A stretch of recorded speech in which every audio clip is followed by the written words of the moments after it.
The Adventures of Sherlock Holmes by Sir Arthur Conan Doyle. Adventure 1. A Scandal in Bohemia. Sections 1 through 3. Section 1. To Sherlock Holmes, she is always the woman.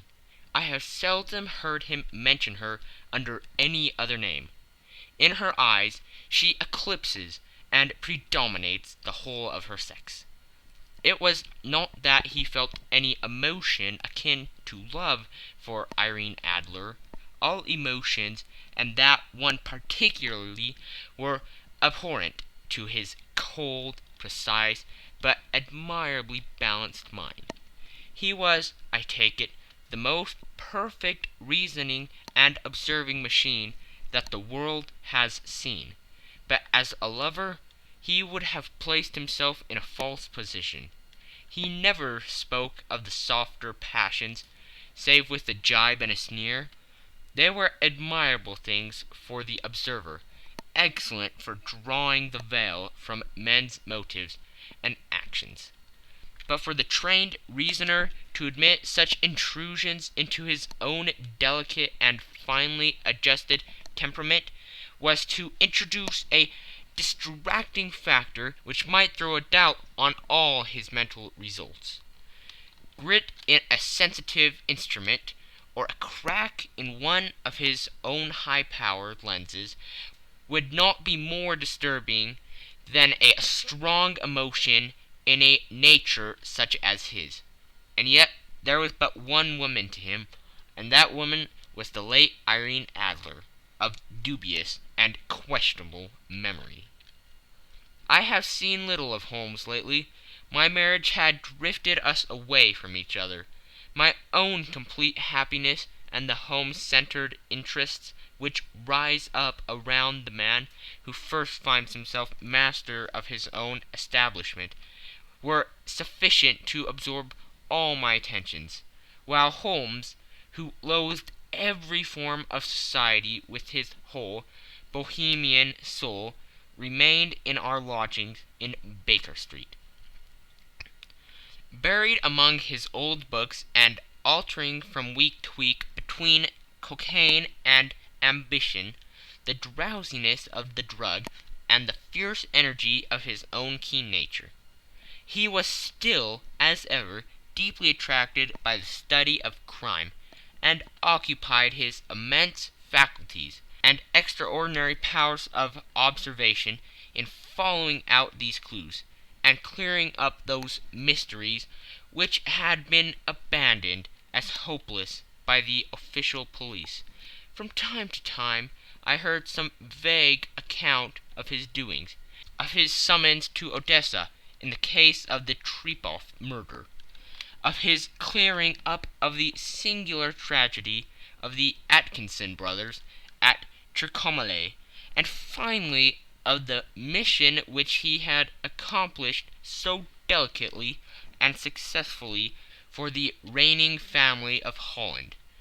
Beyond these signs of his activity, however, which I merely shared with all the readers of the daily press, I knew little of my former friend and companion.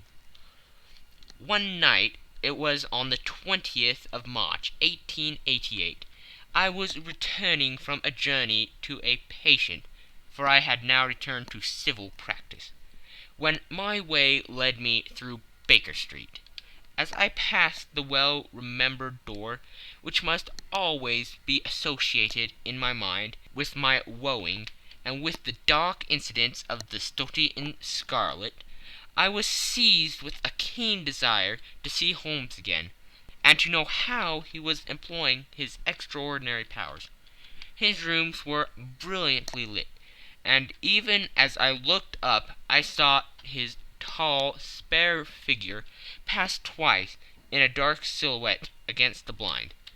He was pacing the room, swiftly, eagerly, with his head sunk upon his chest and his hands clasped behind him.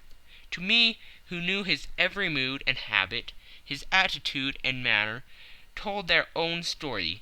He was at work again. He had risen out of his drug-created dreams and was hot upon the scent of some new problem. I rang the bell and was shown up to the chamber, which had formerly been in part my own. His manner was not effusive. It seldom was. But he was glad, I think, to see me. With hardly a word spoken, but with a kindly eye, he waved me an armchair, threw across his case of cigars, and indicated a spirit case and a gasogene in the corner. Then he stood before the fire and looked me over in his singular, introspective fashion. "Wedlock suits you," he remarked. "I think, Watson, that you have put on 7.5 pounds since I saw you." "7!" I answered. "Indeed, I should have thought a little more, just a trifle more, I fancy, Watson. And in practice again, I observe. You did not tell me that you intended to go into harness." "Then how do you know?" "I see it. I deduce it. How do I know that you have been getting yourself very wet lately, and that you have a most clumsy and careless servant girl?" "My dear Holmes," said I, "this is too much. You would certainly have been burned had you lived a few centuries ago. It is true that I had a country walk on Thursday, and came home in a dreadful mess. But as I have changed my clothes, I can't imagine how you deduce it. As to Mary Jane, she is incorrigible, and my wife has given her notice. But there again I fail to see how you work it out." He chuckled to himself and rubbed his long, nervous hands together. "It is simplicity itself," said he. "My eyes tell me that on the inside of your left shoe, just where the firelight strikes it, the leather is scourged by 6 almost parallel cuts. Obviously they have been caused by someone who has very carelessly scraped around the edges of the soles in order to remove crusted mud from it. Hence you see my double deduction, that you have been out in vile weather, and that you have a particularly malignant boot-slitting specimen of the London Slave. As to your practice, if a gentleman walks into my room smelling of iodine, with a black mark of nitrate of silver upon his right forefinger, and a budge on the right side of his top hat, to show where he has secreted his stethoscope, I must be dull indeed if I did not pronounce him to be an active member of the medical profession." I could not help laughing at the ease with which he examined his process of deduction. "When I hear you give your reasons," I remarked, "the thing always appears to me to be so ridiculously simple that I could easily do it myself, though at each successive instance of your reasoning I am baffled until you explain your process. And yet I believe that my eyes are as good as yours." "Quite so," he answered, lighting a cigarette and throwing himself down into an armchair. "You see, but you do not observe. The distinction is clear. For example, you have frequently seen the steps which lead up from the hall to this room?" "Frequently." "How often?" "Well, some hundreds of times." "Then how many are there?" "How many? I don't know." "Quite so. You have not observed, and yet you have seen. That is just my point. Now I know that there are 17 steps, because I have both seen and observed. By the way, since you are interested in these little problems, and since you have been good enough to chronicle one or two of my trifling experiences, you may be interested in this." He threw over a sheet of thick, pink-tinted notepaper, which had been lying upon the table. "It came by the last post," said he. "Read it aloud." The note was undated, and without either signature or address. "There will call upon you tonight, at 7:45, it said. a gentleman who desires to consult you upon a matter of the very deepest moment. Your recent services to one of the royal houses of Europe have shown that you are one who may safely be trusted with matters which are of an importance which can hardly be exaggerated. This account of you will have from all quarters received, but in your chamber then at that hour, and do not take it amiss if your visitor wears a mask." "This is indeed a mystery," I remarked. "What do you imagine that it means?"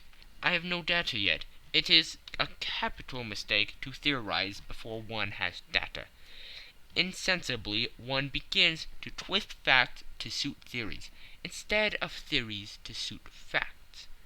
But the note itself, what do you deduce from it?" "I certainly examined the writing, and the paper upon which it was written."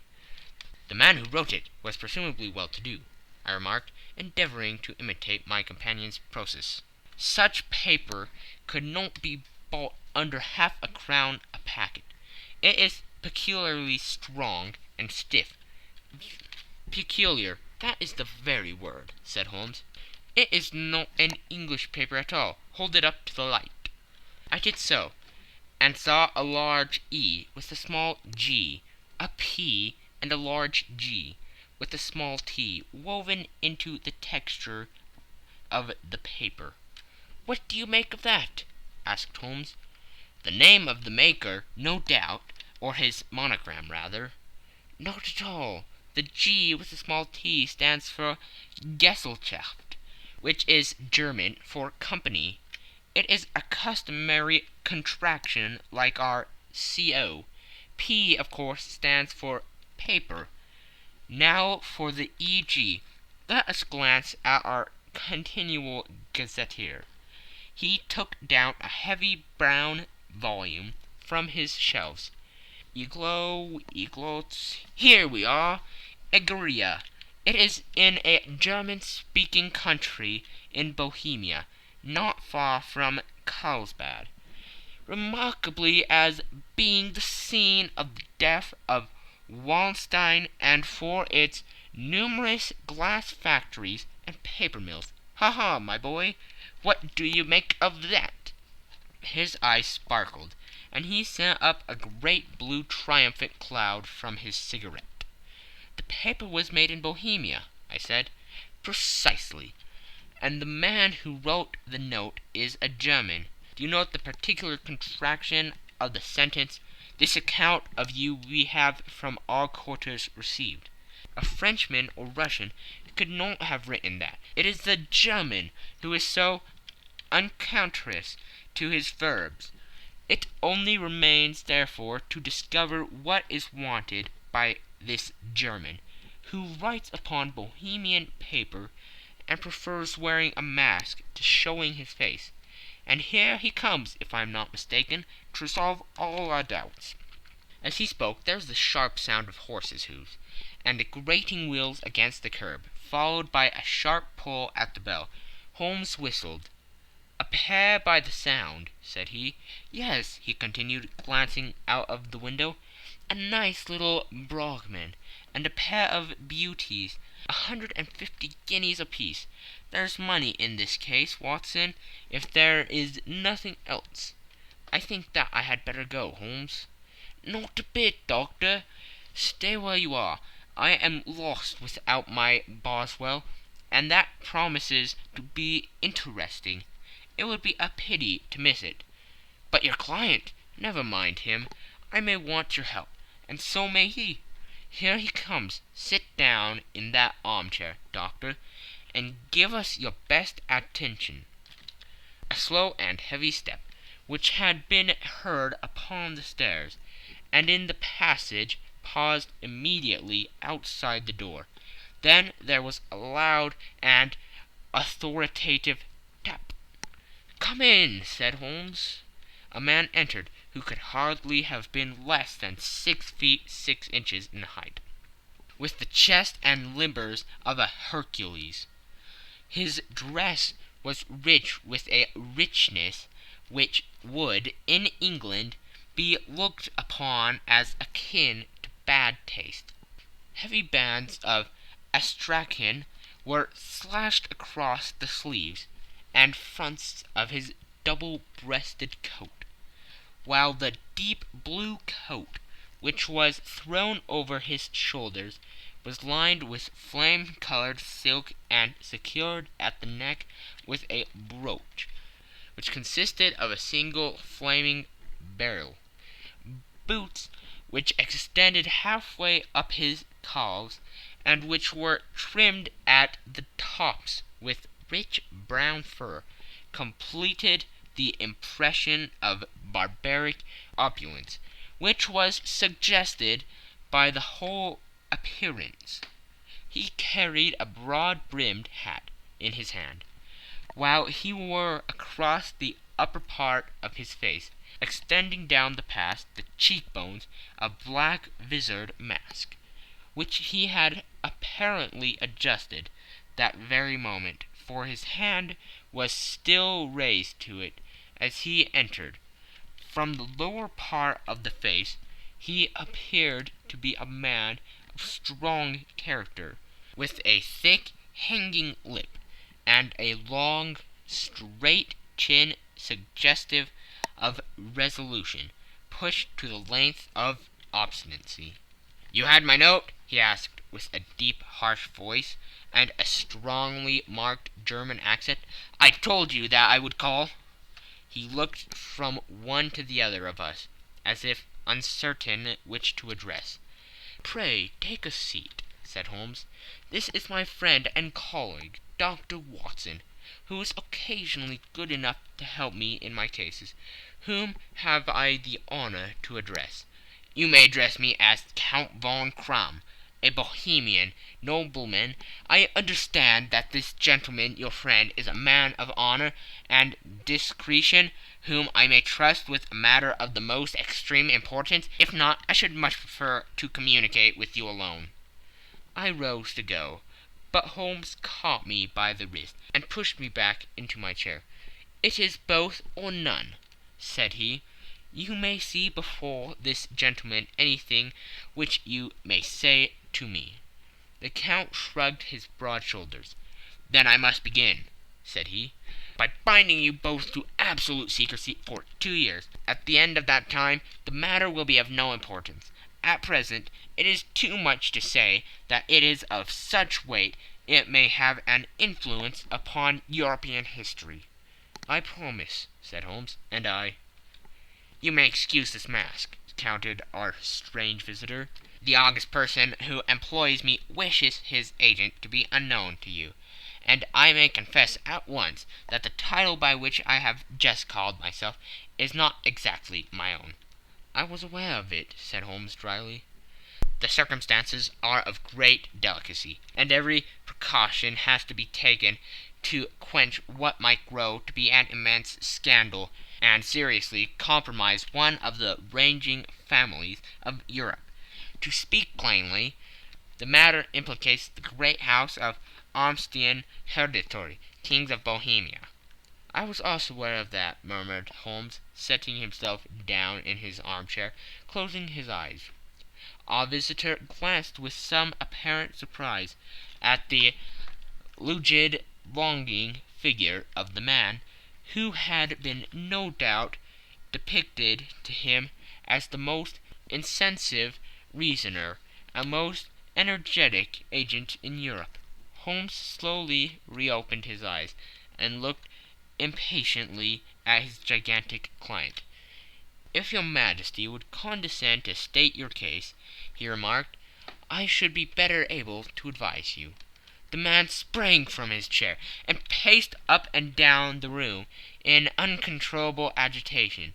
Then, with a gesture of desperation, he tore the mask from his face and hurled it upon the ground. "You are right!" he cried. "I am the king. Why should I attempt to conceal it?" "Why, indeed?" murmured Holmes. "Your Majesty had not spoken before. I was aware that I was addressing William Gottrich Sigmund von Armstrong, Grand Duke of Castle Flatzin and hereditary King of Bohemia.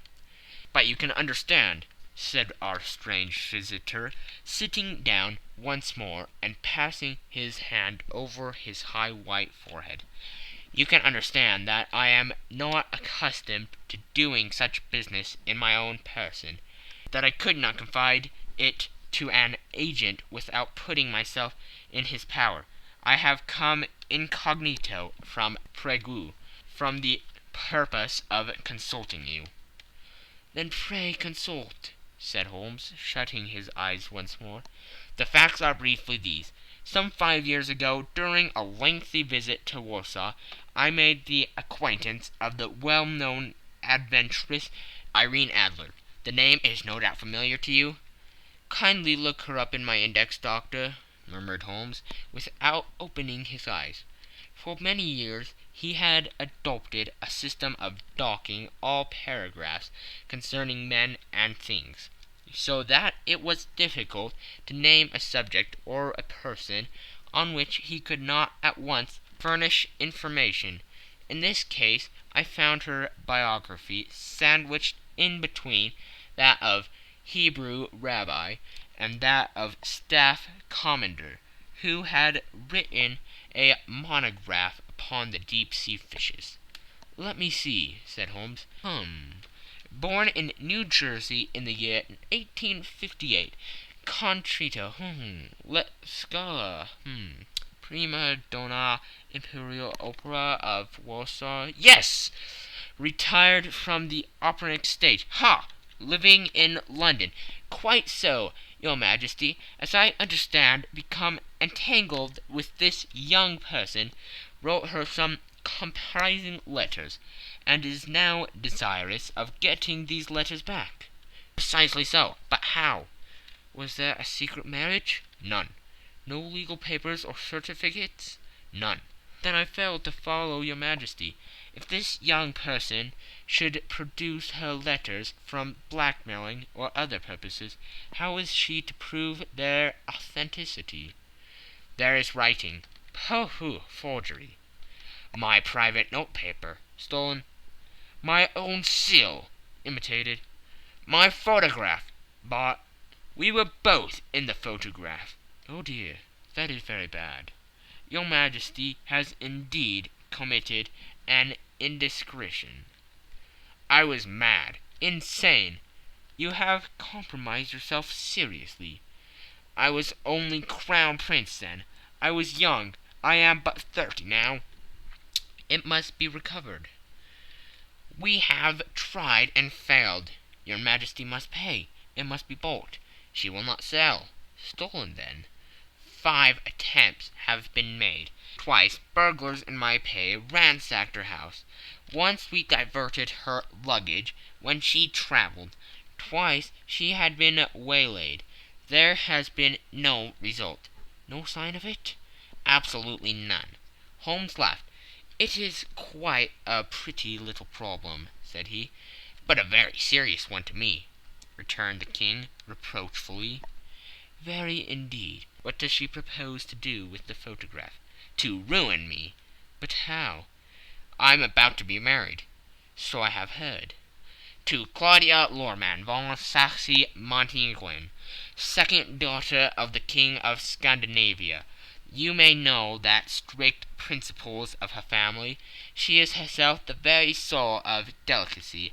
A shadow of a doubt as to my conduct would bring the matter to an end. And Irene Adler threatens to send him a photograph. And she will do it. I know that she will do it. You do not know her, but she has a soul of steel. She has the face of the most beautiful of women, and the mind of the most resolute of men. Rather than I should marry another woman, there are no lengths to which she would not go. None. You are sure that she has not sent it yet? I am sure. And why? Because she has said that she would send it on the day when the betrothal was publicly proclaimed. That would be next Monday. Oh, then we have 3 days yet, said Holmes with a yawn. That is very fortunate. as I have one or two matters of importance to look into just at present. Your Majesty will, of course, stay in London for the present?" "Certainly. You will find me at the Langram under the name of the Count von Kram." "Then I shall drop you a line to let you know how we progress." "Pray do so. I shall be all anxiety." "Then as to money, you have carte blanche?" "Absolutely." "I tell you that I would give one of the provinces of my kingdom to have that photograph. And for the present expenses?"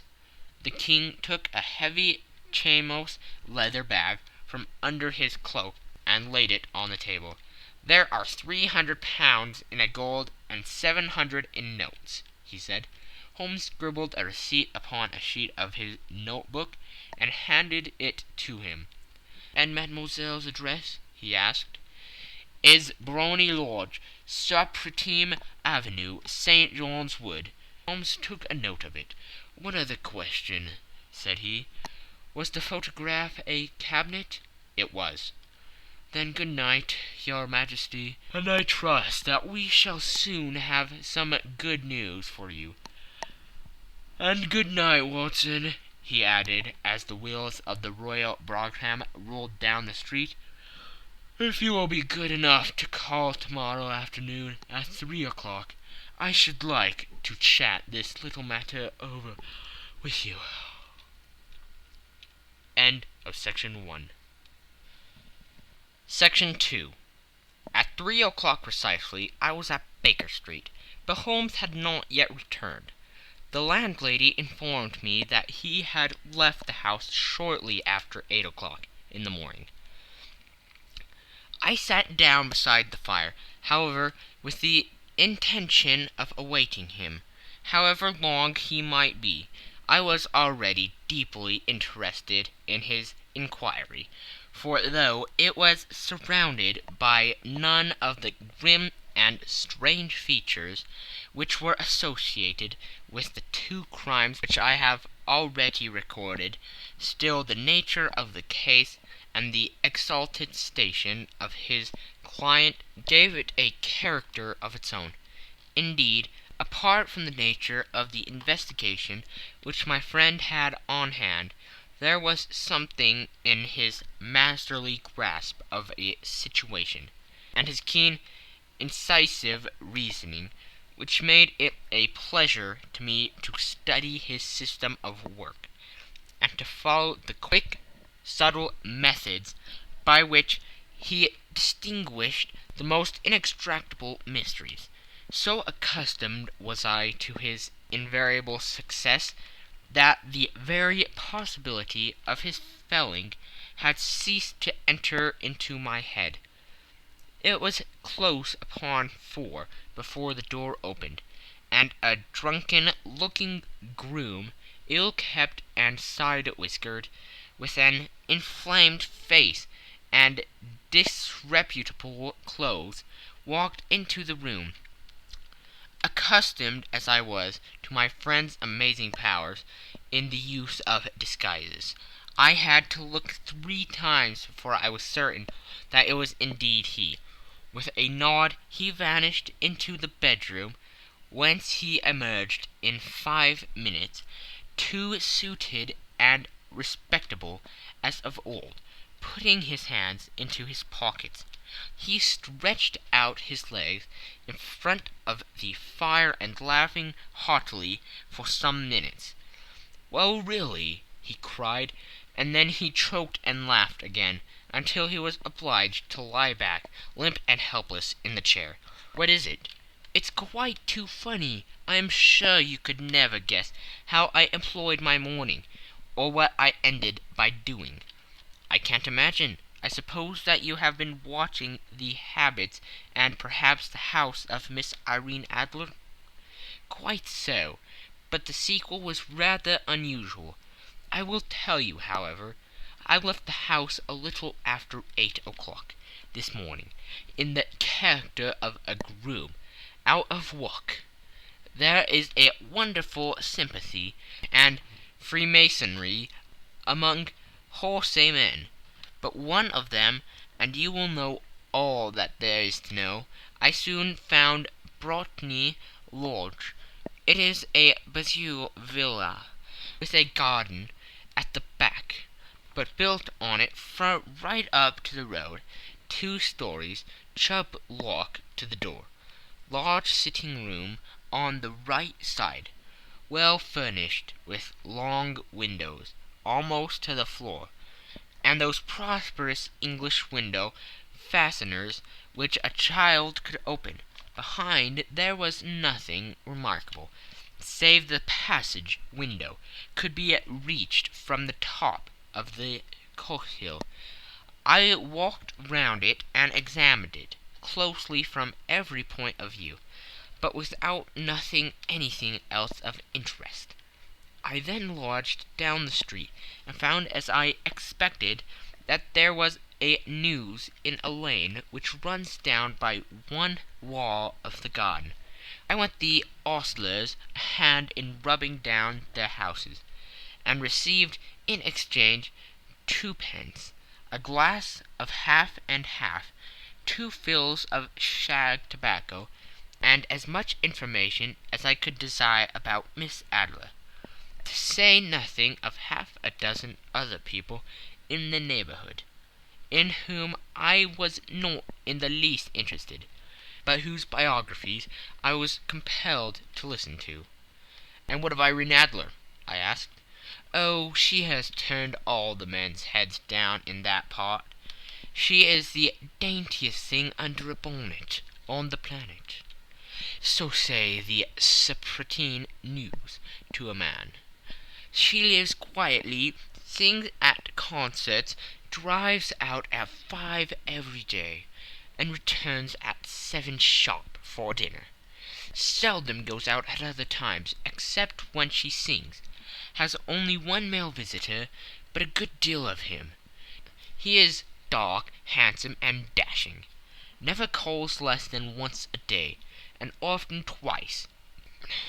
He is Mr. Godfrey Norton of the Inner Temple. See the advantages of a cabman as a confidant. They have driven him home a dozen of times from Serpentine Mews, and knew all about him.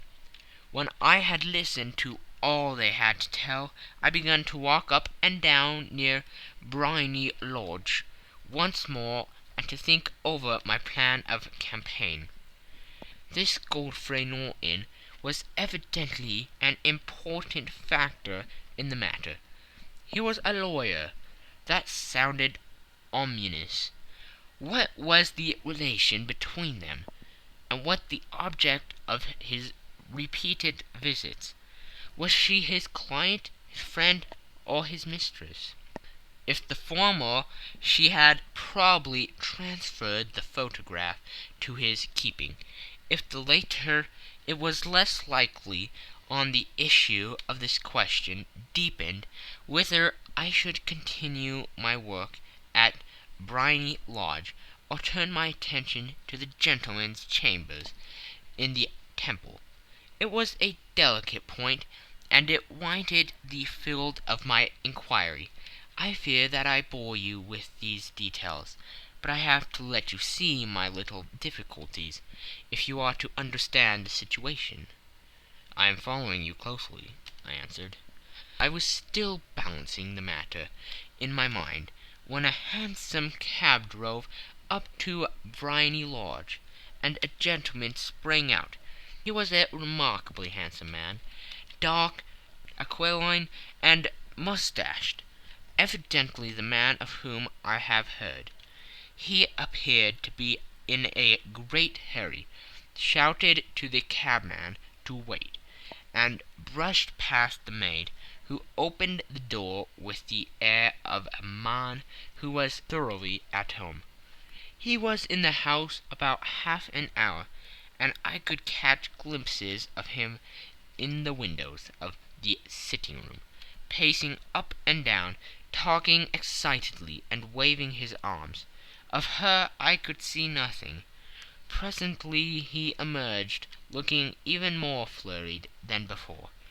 As he stepped up into the cab, he pulled a gold watch from his pocket and looked at it earnestly. "Drive like the devil!" he shouted. "First to Gross and Humphrey's in Regent Street, and then to the Church of St. Monica in Edgware Road. Half a guinea if you do it in 20 minutes." Away they went, and I was just wondering whether I should not do well to follow them, when up the lane came a neat little landau, the coachman with his coat only half buttoned, and his tie under his ear, while all the tags of his harness were sticking out of the buckles. It hadn't pulled up before she shot out of the hall door and into it. I only caught a glimpse of her at the moment, but she was a lovely woman, with a face that a man might die for.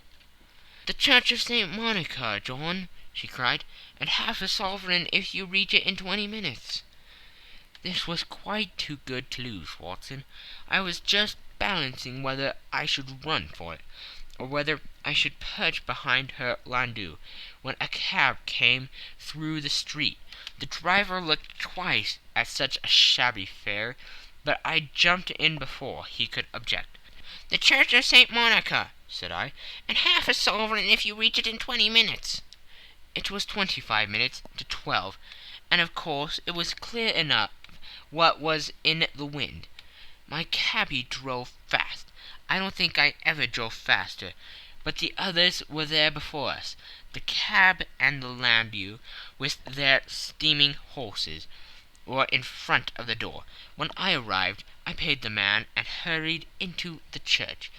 There was not a soul there, save the two whom I had followed, and a surpliced clergyman, who seemed to be expostulating with them.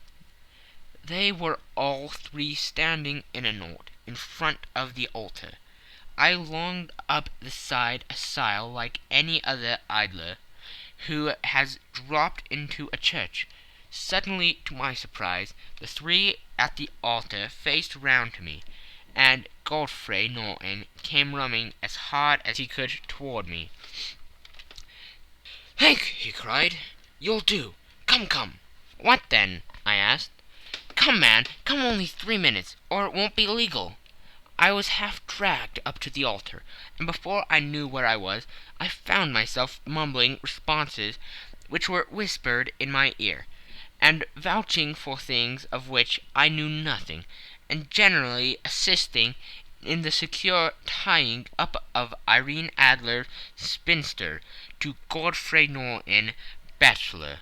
It was all done in an instant, and there was the gentleman thanking me on the one side and the lady on the other, while the clergyman beamed on me in front. It was the most preposterous position in which I ever found in my life, and it was the thought of it that startled me into laughing just now.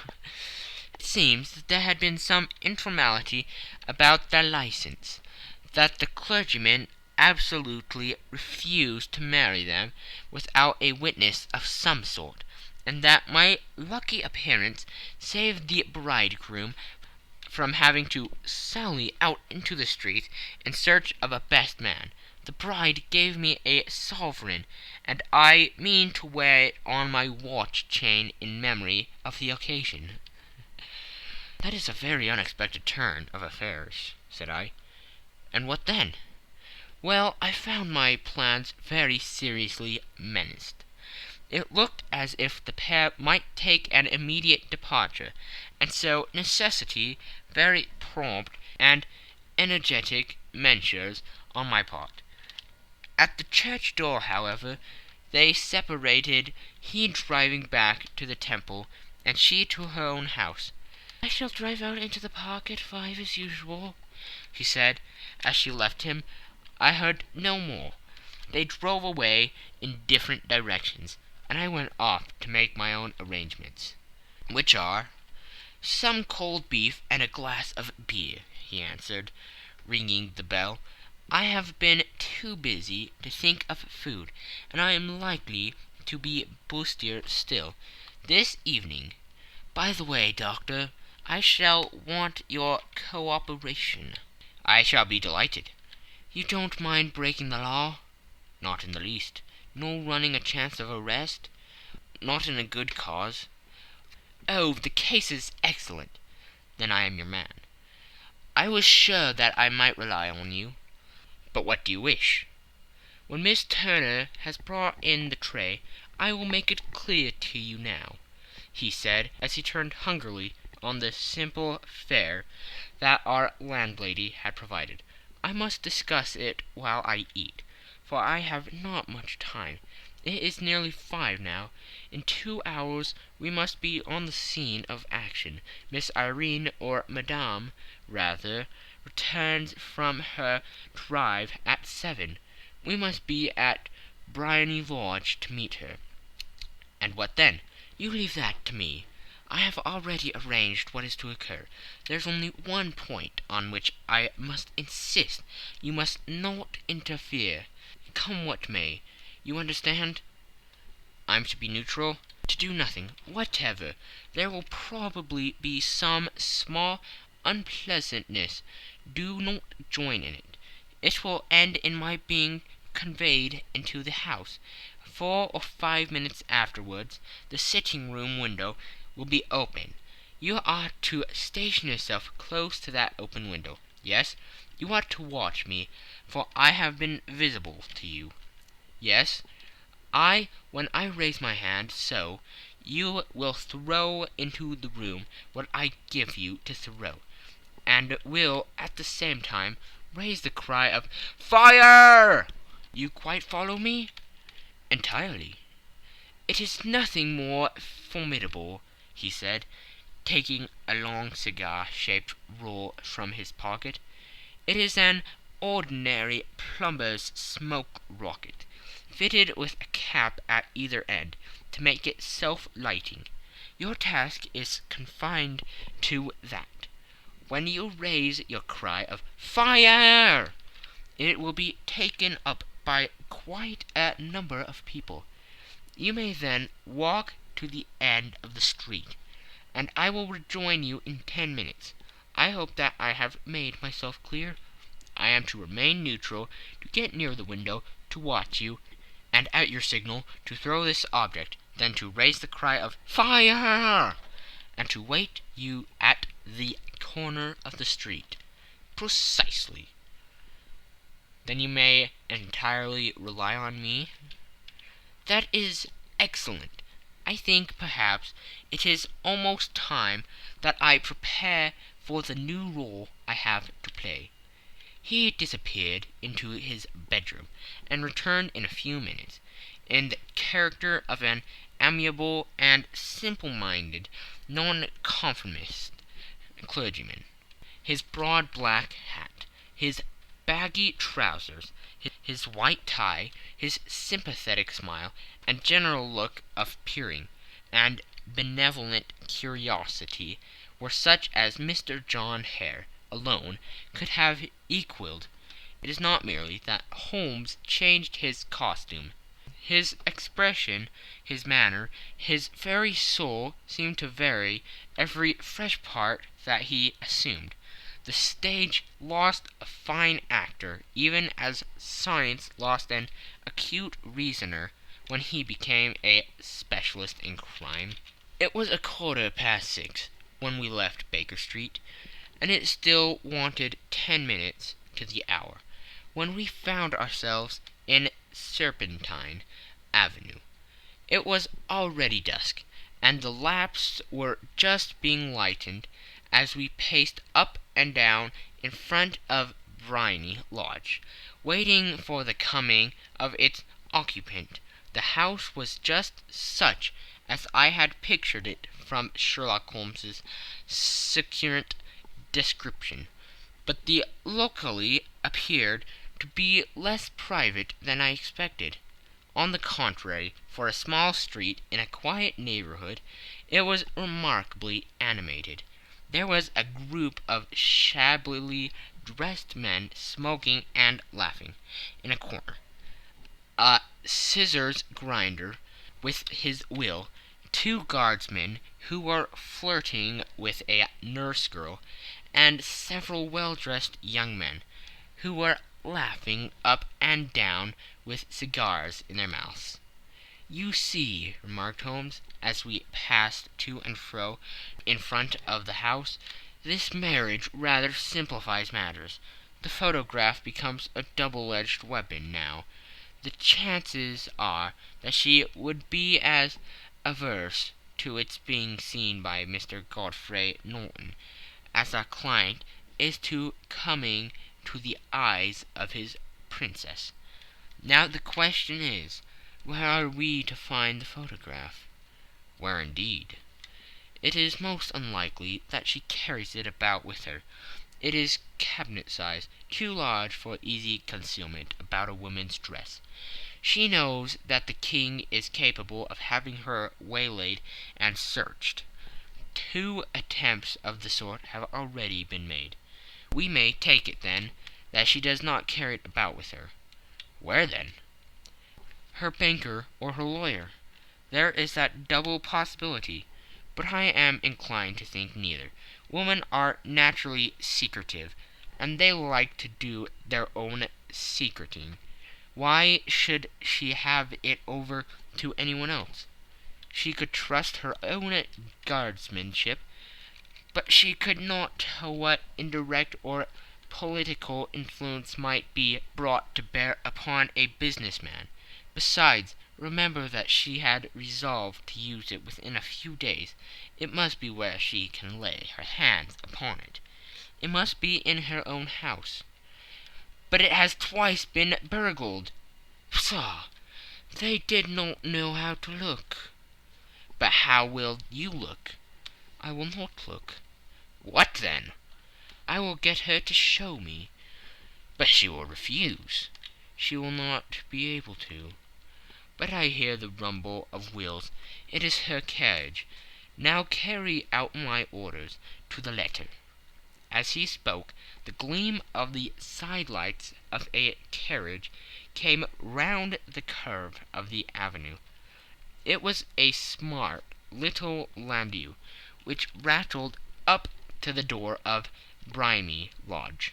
As it pulled up, one of the loafing men at that corner dashed forward to open the door, in the hope of earning a copper, but was elbowed away by another loafer, who had rushed up with the same intention. A fierce quarrel broke out, which was increased by the 2 guardsmen, who took sides with one of the longers, and by the scissors grinder, who was equally hot upon the other side.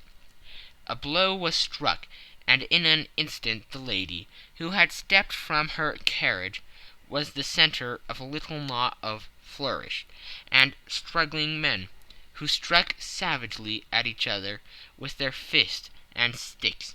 Holmes dashed into the crowd to protect the lady, but just as he reached her he gave a cry and dropped to the ground, with the blood running freely down his face. At his fall the guardsmen took their heels in one direction, and the longers in the other, while a number of better-dressed people, who had watched the suffice without taking part in it, crowded in to help the lady and to attend to the injured man. Irene Adler, as I will still call her, had hurried up the steps, but she stood at the top with her superb figure outlined against the lights of the hall, looking back into the street. "Is the poor gentleman much hurt?" she asked. "He is dead!" cried several voices. "No, no, there's life in him!" shouted another. "But he'll be gone before you can get him to hospital." "He's a brave fellow," said a woman. "They would have got the lady's purse and watch if it hadn't been for him. They were a gang, and a rough one too. Ah, he's breathing now." "He can't lie here in the streets. May we bring him in, marm?" "Surely bring him into the sitting-room. There's a comfortable sofa. This way, please."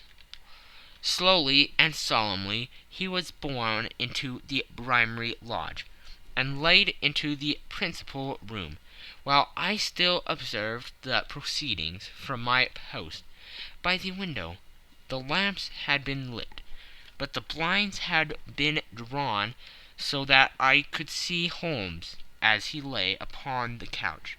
I do not know whether he was seized with compunction at that moment for the part he was playing, but I know that I never felt more heartily ashamed of myself in my life than when I saw the beautiful creature against whom I was conspiring, or the grace and kindliness with which she waited upon the injured man.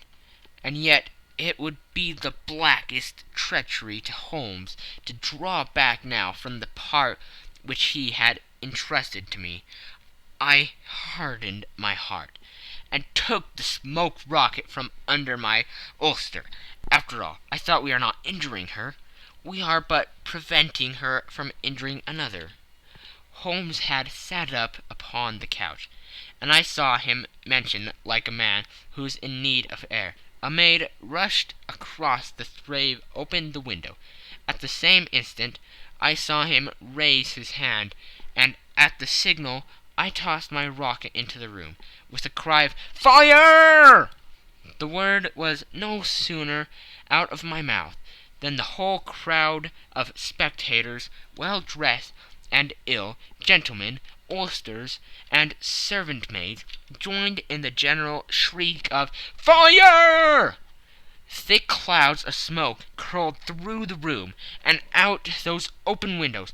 I caught a glimpse of rushing fingers, and a moment later the voice of Holmes from within, assuring them that it was a false alarm. Slipping through the shouting crowd, I made my way to the corner of the street, and in 10 minutes was rejoiced to find my friend's arm in mine, and to get away from the scene of uproar. He walked swiftly and in silence for some few minutes, until we had turned down on one of the quiet streets which led towards the Edgware Road. "You did it very nicely, Doctor," he remarked.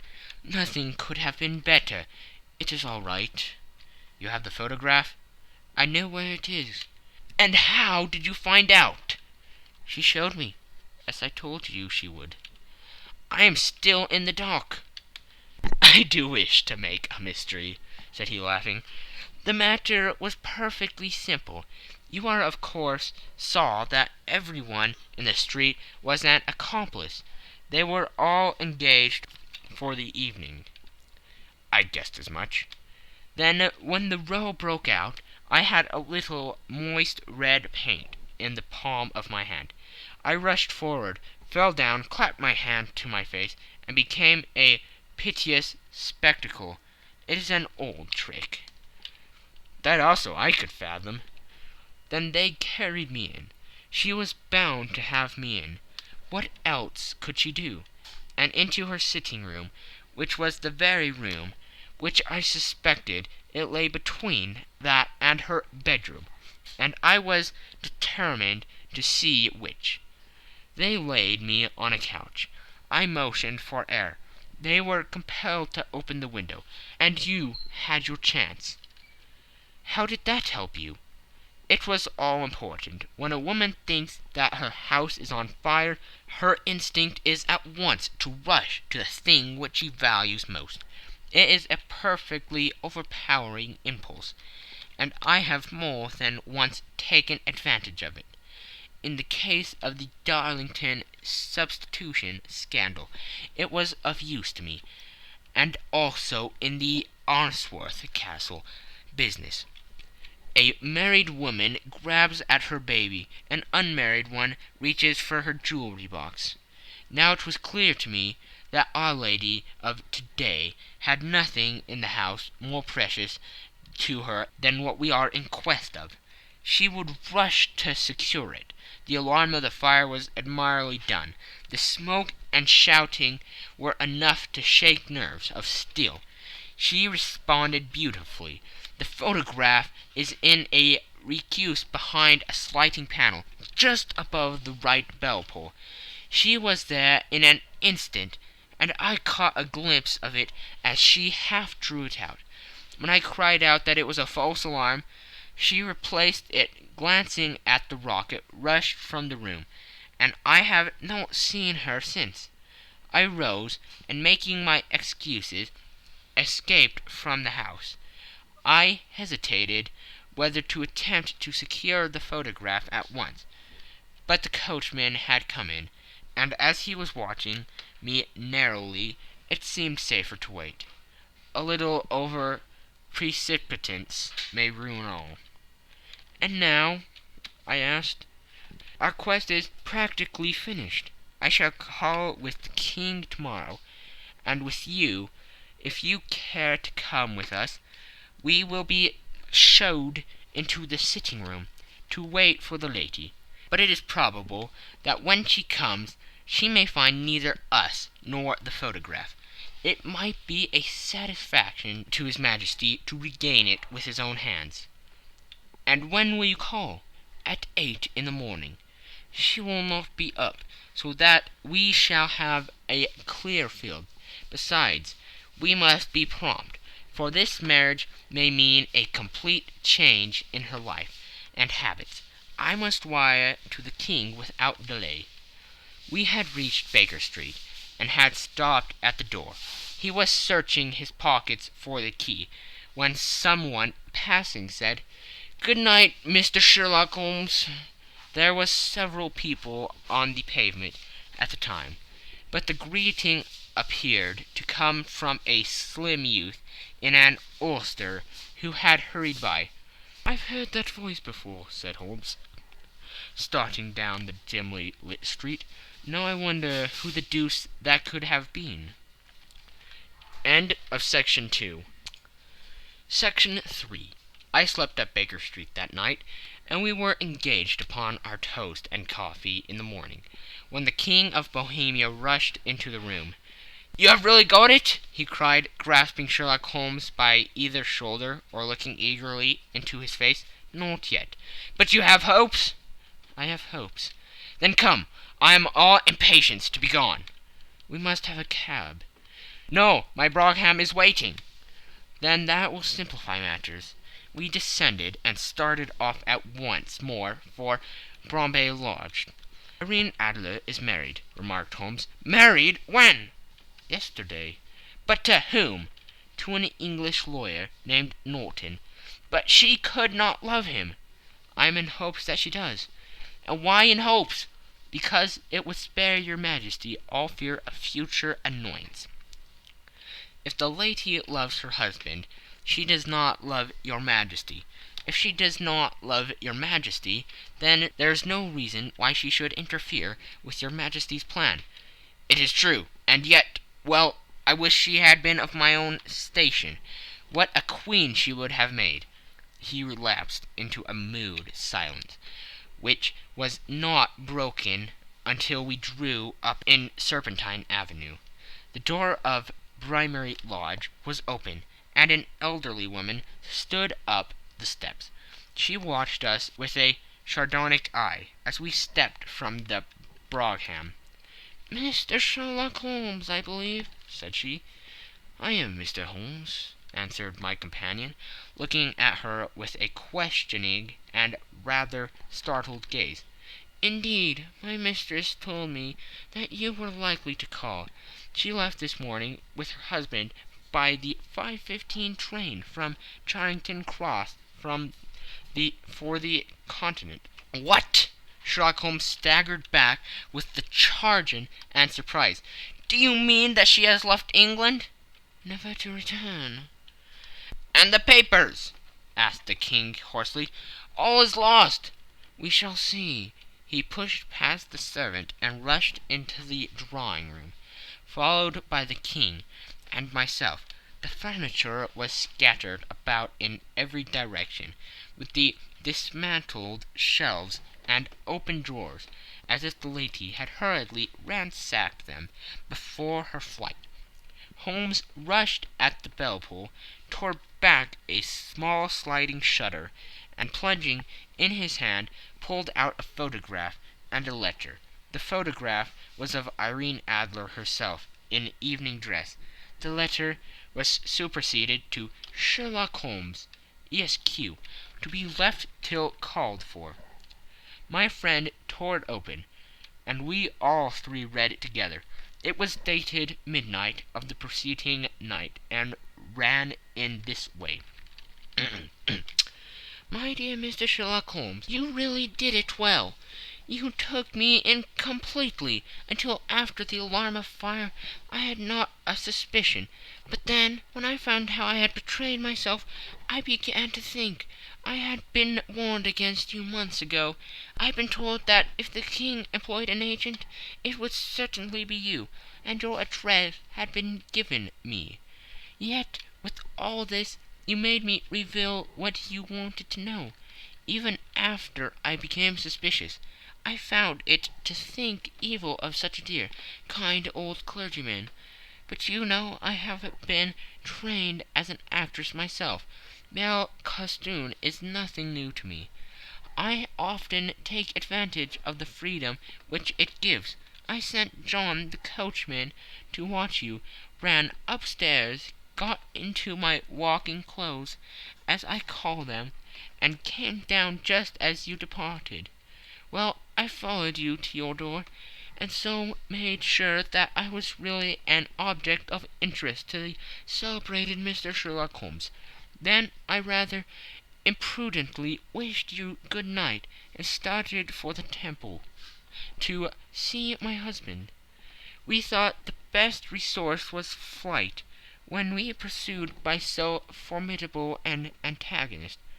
So you will find the nest empty when you call tomorrow. As to the photograph, your client may rest in peace. I love and am loved by a better man than he. The king may do what he will without hindrance from one who he has cruelly wronged. I keep it only to safeguard myself, and to preserve a weapon which will always secure me from any steps which he might take in the future.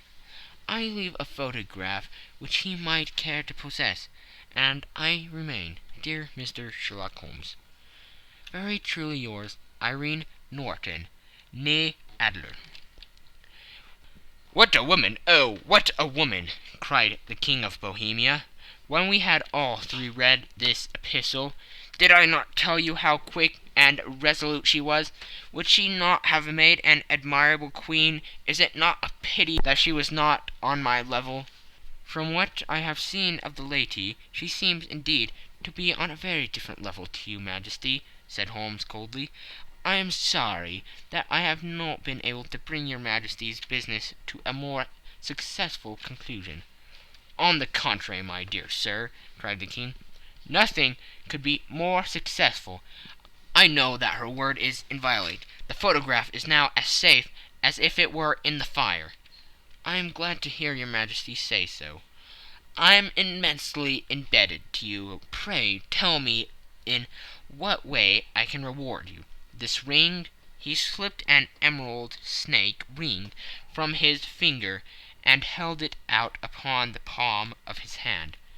"Your Majesty has something which I should value even more highly," said Holmes. "You have but to name it." "The photograph!" The King stared at him in amazement. "Irene's photograph!" he cried. "Certainly, if you wish it." "I thank your Majesty. Then there is no more to be done in the matter. I have the honor to wish you very good morning." He bowed and turned away without observing the hand which the King had stretched out to him. He set off in my company for his chambers. And that was how a great scandal threatened to affect the kingdom of Bohemia, and how the best plans of Mr. Sherlock Holmes were beaten by a woman's wit. He used to make merry over the cleverness of women, but I have not heard him do it of late. And when he speaks of Irene Adler, or when he refers to her photograph, it is always under the honorable title of the woman. End of section 3. End of the scandal in Bohemia.